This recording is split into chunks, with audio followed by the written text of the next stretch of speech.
గడిచిన 7 రోజులుగా పీఓకేలో అల్లర్లు కొనసాగుతూనే ఉన్నాయి. అక్కడి ప్రజల పైన పాకిస్తాన్ సైన్యం దాడులు చేస్తూనే ఉంది. వరుస దాడుల్లో ఇప్పటివరకు 12 మంది ప్రాణాలు కోల్పోయారు. 150 మందికి పైగా జనం గాయపడ్డారు. మా కొద్దీ పాకిస్తాన్లో మేము కలిసి ఉండలేం, పాకిస్తాన్ మమ్మల్ని దోచుకుంటుందంటూ పీఓకే ప్రజలు లక్షలాది మంది వేలాది మంది పీఓకే ప్రజలు గలమెత్తి రోడ్లపైకి వస్తున్నారు. మీరు ఒక సీన్ చూస్తున్నారు స్క్రీన్ పైన. ఇవాళ ఉదయం పీఓకేలో జరిగిన సైన్యం దాడులకు వ్యతిరేకంగా అక్కడ ప్రభుత్వ బస్సులకు వాహనాలకు నిప్పు పెట్టిన పాకిస్తాన్ పీఓకే ప్రజల నిరసన సిచ్యువేషన్ మీరు చూస్తున్నారు. అక్కడ బుల్డోజర్లు కావచ్చు, బస్సులు కావచ్చు, గవర్నమెంట్ లోకల్ పాకిస్తాన్ ఏజెన్సీస్ నడిపిస్తున్న బస్సులు కావచ్చు, వాటన్నిటికీ నిప్పు పెట్టి తగలబెట్టిన సిచ్యువేషన్ మీరు చూస్తున్నారు. ఈ విజువల్ చెప్తోంది పాకిస్తాన్ పీఓకేలో ప్రస్తుతం నడుస్తున్న సిచ్యువేషన్ గురించి. నిజానికి పీఓకేలో చాలా ప్రాంతాలకి ఇంటర్నెట్ లేదు. పీఓకేలో చాలా ప్రాంతాల్లో ప్రజలకు స్వేచ్ఛ లేదు. అన్ని ప్రాంతాలని సరిహద్దు నుంచి సైన్యం వెళ్ళి ఆక్యుపై చేసింది. పోలీసులు అత్యంత దారుణంగా ప్రవహిస్తున్నారు. పీఓకే ప్రజలపైన దాడులకు పాల్పడుతున్నారు. పీఓకేలో ఒక సీన్, రెండో సీన్లో చూడొచ్చు. పీఓకేలో పోలీసులు ఆ ప్రాంతాన్ని ఆక్యుపై చేసే ప్రయత్నంలో జనం తిరగబడ్డంతో అక్కడి నుంచి పోలీసులు పారిపోతున్న సీన్ ఇది చూడొచ్చు. కొద్దిసేపటి క్రితమే పీఓకేలో జరిగిన ఈ సంఘటన ఇప్పుడిప్పుడే ఇంటర్నెట్లోకి వచ్చింది. ఇంటర్నెట్ పూర్తిగా కట్ చేశారు, మొబైల్ సర్వీసులు లేవు. పీఓకే పూర్తి స్థాయిలో ఒక అనాథ ప్రాంతంగా మారింది. 70 సంవత్సరాల క్రితమే భారత్ నుంచి పీఓకేని పాకిస్తాన్ స్వాధీనం చేసుకున్న సంగతి తెలిసిందే. అప్పటి నుంచి పీఓకేని రెఫ్యూజీగా లేదంటే ఒక బానిసల ప్రాంతంగా చూస్తోంది పాకిస్తాన్. పీఓకే ప్రజల డిమాండ్లను పట్టించుకోవట్లేదు పాకిస్తాన్. పీఓకే ప్రజల ఆకలి బాధల్ని పట్టించుకోవట్లేదు. 70 సంవత్సరాల తర్వాత పీఓకేలో జమ్మూ అంటే పాక్ ఆక్రమిత కాశ్మీర్ అని మనం అంటాం. నిజానికి అది మన భారత భూభాగంలోని జమ్మూ కాశ్మీర్. ఆ జమ్మూ కాశ్మీర్లో పాక్ అక్రమంగా ఆక్రమించిన జమ్మూ కాశ్మీర్లో ఆకలి బాధలు పెరిగిపోయాయి. పీఓకే ప్రజలు మొత్తంగా 38 డిమాండ్లు పాకిస్తాన్ ప్రభుత్వం ముందు, షెహబాజ్ షరీఫ్ ప్రభుత్వం ముందు పెట్టారు.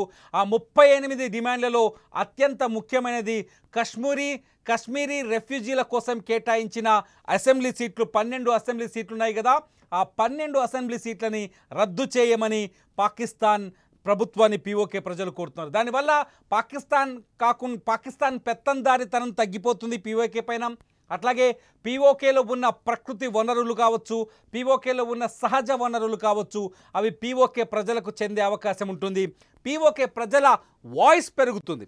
ముఖ్యంగా స్థానిక శాసనసభల్లో, ప్రభుత్వ సభల్లో, చట్టసభల్లో పీఓకే ప్రజలకు వాయిస్ పెరుగుతుంది. ఈ డిమాండ్ల కోసం మమ్మల్ని మేము పరిపాలించుకుంటాం, లేదంటే మమ్మల్ని భారత్లో కలిపేయండి అనే డిమాండ్ పీఓకేలో మొదటి నుంచి ఉంది. పీఓకేని ఆక్రమించిన తర్వాత పాకిస్తాన్ చేస్తున్నది ఏంటి అంటే చాలా స్పష్టంగా తెలుసు. పీఓకేని ఆక్రమించిన తర్వాత పాకిస్తాన్ కేవలం ఆ ప్రాంతాన్ని ఉగ్రవాద నిర్మిత ప్రాంతంగా, ఉగ్రవాద శిక్షణ కేంద్రంగా, ఉగ్రవాదుల్ని తయారు చేసే భూమిగా మారిపోయింది పీఓకే.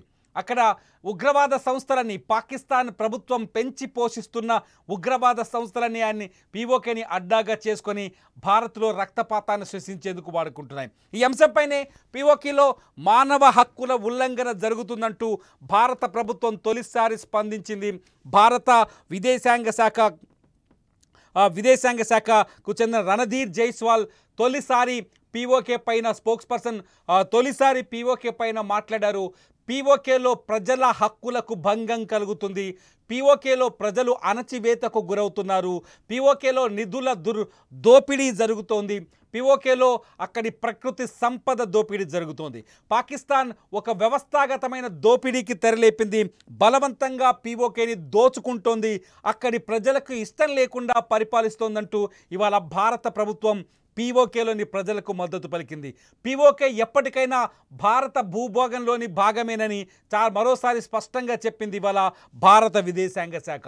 పీఓకే భారత్లో భూభాగం ఎప్పటికైనా స్వాధీనం చేసుకుంటామనే నిర్ణయాన్ని కూడా ఇవాళ మరొకసారి ప్రకటించినట్టయింది. ఎందుకంటే పీఓకేలో ఆ ప్రాంతంలో పుట్టిన మనిషి ఒక్కడు చనిపోయినా ఆ చనిపోయిన వాడు భారతీయుడే అవుతాడు.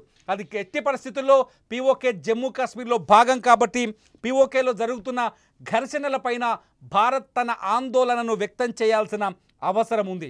అందుకే ఇవాళ రణధీర్ జైస్వాల్ చాలా స్పష్టంగా ప్రపంచ మీడియాకు తెలిసే విధంగా, అలాగే అంతర్జాతీయ సంస్థలకు, ఇతర దేశాలకు, పాకిస్తాన్తో అంటగాగుతున్న దేశాలకు కూడా అర్థమయ్యే విధంగా చాలా స్పష్టంగా చెప్పారు. పీఓకేలో ప్రజల హక్కులను కాపాడాల్సిన అవసరం ఉందని, పీఓకే ప్రజల గొంతుని ఈ ప్రపంచం వినాల్సిన అవసరం ఉందని రణధీర్ జైస్వాల్ చాలా స్పష్టంగా ఉద్ఘాటించారు. అంతేకాదు పీఓకేలో ప్రజలకు తిండి పెట్టలేకుండా కనీసం గోధుమ పిండిని కూడా సరఫరా చేయదు పాకిస్తాన్ ప్రభుత్వం. గోధుమ పిండిని కూడా, ఎందుకంటే పీఓకే ఇవాల్టికి కూడా పాకిస్తాన్ భూభాగంలో కలిసి లేదు. పీఓకే ఇవాల్టికి కూడా ఇండివిజువల్గానే ఉంది. 70 ఏళ్ళుగా పీఓకే ఒక బానిస ప్రాంతం. నిజంగా చెప్పాలంటే ఇజ్రాయెల్ గాజా పైన దాడి చేసినప్పుడు గాజాలో ప్రజలు ఆకలితో ఎలా మలమల మాడుతున్నారో ప్రస్తుత పరిస్థితుల్లో పీఓకే గడిచిన 70 సంవత్సరాలుగా అలా ఆకలితో మాడిపోతున్నారు. పీఓకేకి సహజమైన వనరులు ఉన్నప్పటికీ కూడా ఏ పాకిస్తాన్ ప్రభుత్వం, ఇవాళ షెహబాజ్ షరీఫ్ ప్రభుత్వం కావచ్చు, అంతకుముందుకు ఇమ్రాన్ ఖాన్ ప్రభుత్వం కావచ్చు, ఏ ప్రభుత్వం కూడా పీఓకేని పట్టించుకున్న పాపాన పోలేదు. కేవలం ఉగ్రవాదులు జైషే మహమ్మద్, హిజ్బుల్ ముజాహిద్దీన్, అట్లాగే లష్కరే తోయిబా ఇటువంటి ఉగ్రవాద సంస్థలు నడిపే దుర్మార్గులు, రాక్షసుల చేతుల్లో పీఓకేని పెట్టింది పాకిస్తాన్. ఆ ప్రాంతాన్ని రక్తపాతం సృష్టించే కేంద్రంగా, బాంబుల తయారీ కేంద్రంగా, ఉగ్రవాద శిక్షణా కేంద్రంగా మార్చింది పాకిస్తాన్. అందుకే అక్కడి ప్రజల్లో చైతన్యం వచ్చింది. ఎందుకంటే కశ్మీర్లో భారత ప్రభుత్వం స్వేచ్ఛను తీసుకొచ్చిన తర్వాత పీఓకే ప్రజలు, జమ్మూ కాశ్మీర్ రెండు ప్రాంతాలకి బంధుత్వాలు ఉన్నాయి.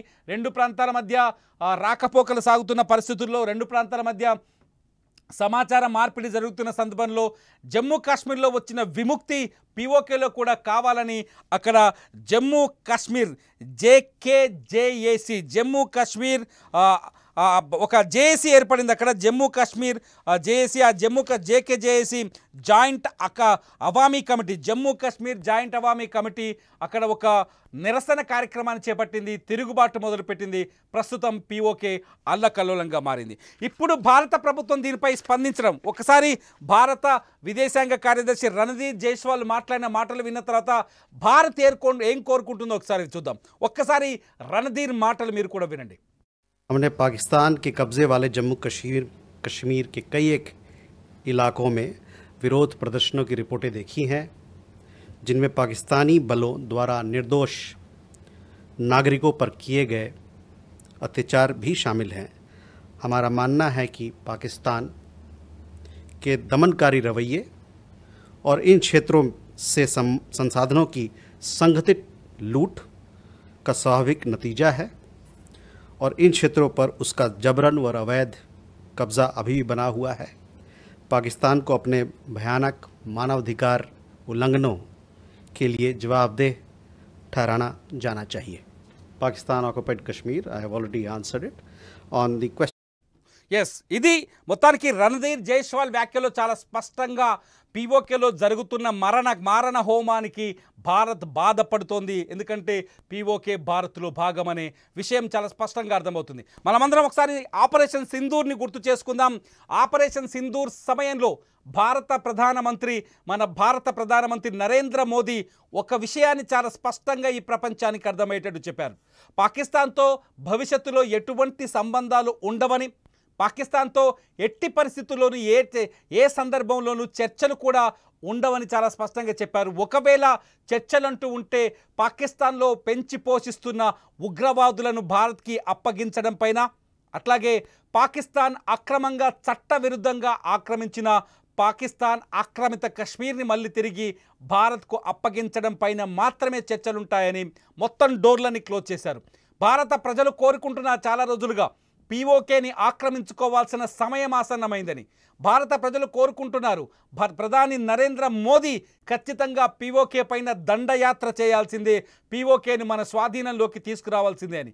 అక్కడ ప్రజలు పడుతున్న బాధల్ని చూస్తుంటే ప్రస్తుతం భారత ప్రభుత్వం స్పందించిన తీరు అక్కడి ప్రజల్లో కొంత గుండె ధైర్యాన్ని, ఆత్మవిశ్వాసాన్ని నింపిందని చెప్పాలి. పీఓకే పైన ఇది సరైన సమయమేనా?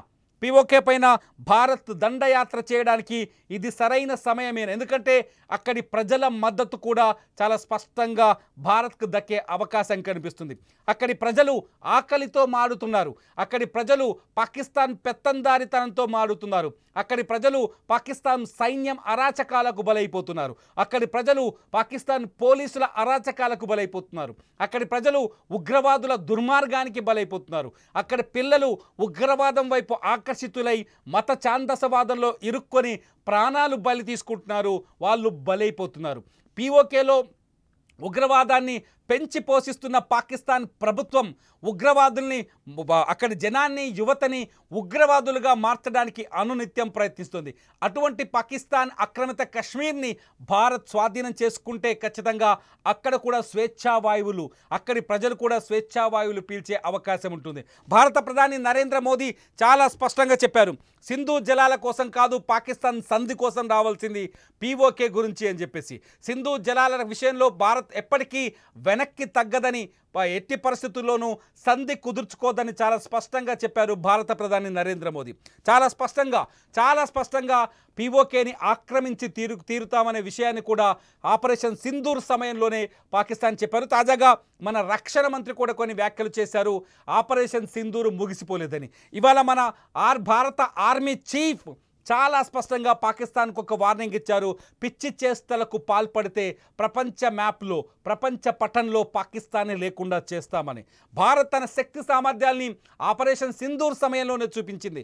చాలా స్పష్టంగా సరిగ్గా 25 నిమిషాల్లో పాకిస్తాన్లో ఉన్న 11 ఎయిర్ బేస్లను ధ్వంసం చేసింది. ఇవాళ చాలా స్పష్టంగా భారత IAF Indian air force chief AP Singh చాలా స్పష్టంగా ఒక ప్రకటన చేశారు. పాకిస్తాన్కి సంబంధించిన 10 యుద్ధ విమానాల్ని ధ్వంసం చేశామని, అందులో అమెరికా పంపించిన F-16తో పాటు చైనా అందించిన JK-17 కూడా ధ్వంసమైపోయాయని చెప్పేసి. ఇంత శక్తివంతమైన భారతదేశం ఇప్పుడు పాకిస్తాన్పై పీఓకేపై దండయాత్రకు వెళ్తే, పీఓకేని స్వాధీనం చేసుకోవాలని ప్లాన్ చేస్తే పాకిస్తాన్ తట్టుకోగలదా? అందుకే ఇవాళ రణధీర్ జైస్వాల్ చేసిన వ్యాఖ్యలు ప్రపంచవ్యాప్తంగా చర్చనీయాంశం అవుతున్నాయి. పీఓకేలో జరుగుతున్న సంఘటనల్ని భారత్ చాలా నిశితంగా పరిశీలిస్తుందనే సందేశం ప్రతి దేశానికి, ప్రపంచ దేశాలకు తెలిపినట్టయింది. మొత్తానికి చూడాలి, భారతదేశంలోని ప్రతి పౌరుడి ఆకాంక్ష పీఓకేని తిరిగి మన భారత్లో కలపాలని, పీఓకేని స్వాధీనం చేసుకోవాలని. మీరేమనుకుంటున్నారు? మన భారత విదేశాంగ శాఖ పీఓకేపై చూపించిన సానుభూతికి మీ మద్దతు ఇస్తున్నారా? ప్రధాని మోదీ ఇప్పుడైనా పీఓకేపై ఒక కఠిన నిర్ణయం తీసుకోవాల్సిన సమయం ఆసన్నమైందా? ఇది సరైన సమయమేనా పీఓకేని స్వాధీనం చేసుకోవడానికి? మీరేమనుకుంటున్నారు? ఈ వీడియో కింద కామెంట్ చేయండి. లైవ్ అప్డేట్స్ కోసం చూస్తూనే ఉండండి సుమన్ టీవీ డిజిటల్ లైవ్, అట్లాగే సుమన్ టీవీ లైవ్.